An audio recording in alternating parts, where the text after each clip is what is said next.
తెలంగాణలో రేషన్ బియ్యం పంపిణీలో ఇబ్బందులు ఎదురవుతున్నాయి. ఒకేసారి 3 నెలల రేషన్ పంపిణీ విధానంతో రేషన్ డీలర్లు, లబ్ధిదారులు తీవ్ర ఇబ్బందులు పడుతున్నారు.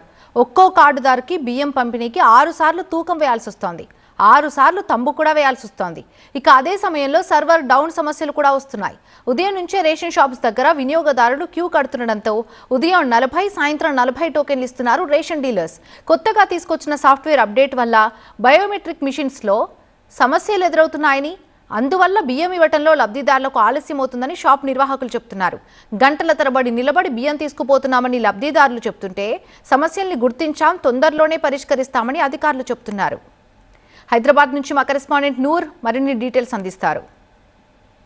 గ్రేటర్ హైదరాబాద్ మున్సిపల్ కార్పొరేషన్ పరిధిలోని అన్ని రేషన్ షాపులో తెలంగాణ రాష్ట్ర ప్రభుత్వం సన్న బియ్యం ఇస్తుంది. గతంలో మనం పోల్చుకుంటే దొడ్డి బియ్యం ఇచ్చేది కాబట్టి చాలామంది బియ్యం తీసుకునే వాళ్ళు కాదు, కొంతమంది ఏకంగా బ్లాక్ మార్కెట్లో అమ్మేసేవాళ్ళు. కానీ ఇప్పుడు సన్న బియ్యం ఇస్తున్నారు కాబట్టి మార్నింగ్ షాప్ తెరవకముందే పాత బస్సుతో పాటు హైదరాబాద్లోని అనేక ప్రాంతాల్లో ప్రజలు క్యూ కడుతున్న పరిస్థితి. అధికారుల పైన కూడా ఏకంగా ప్రెషర్ పెరిగింది. ఏకంగా సివిల్ సప్లై అధికారుల రేషన్ షాప్లో ఉండి ఇక్కడ తనిఖీలు కూడా నిర్వహిస్తున్నారు. ఏ విధంగా ప్రజలు ఇక్కడ రేషన్ తీసుకుంటున్నారు, ఏ విధంగా రేషన్ షాప్ యాజమాన్యాలు కూడా వీళ్ళకి రేషన్ కేటాయిస్తున్నారనే యాంగిల్ కూడా పూర్తిగా విచారిస్తున్నారు.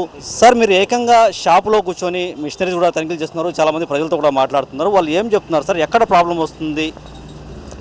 ప్రాబ్లం ఏం లేదండి, ప్రజల నుంచి కూడా మంచి స్పందన ఉంది.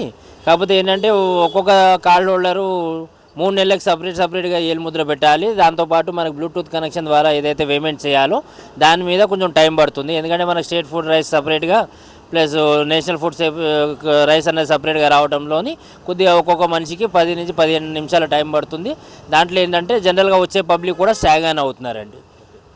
ఓకే, 3 నెలల సన్నభ్యం ఒకేసారి ఇవ్వడంతో ఒక వ్యక్తి సుమారు 6 సార్లు ఫింగర్ స్కాన్ చేయాలి. 3 నెలలకు సంబంధించిన సరుకులు ఒక పక్క స్టేట్, మరో పక్క సెంట్రల్కి సంబంధించిన ఫుడ్ ఇస్తున్నారు కాబట్టి స్కాన్ చేసే పరిస్థితి ఎక్కువగా ఉంటుంది. కొన్ని చోట్ల అయితే స్కానర్స్లో ప్రాబ్లం వస్తుంది, కొన్ని చోట్ల సాఫ్ట్వేర్ ప్రాబ్లం వస్తుంది.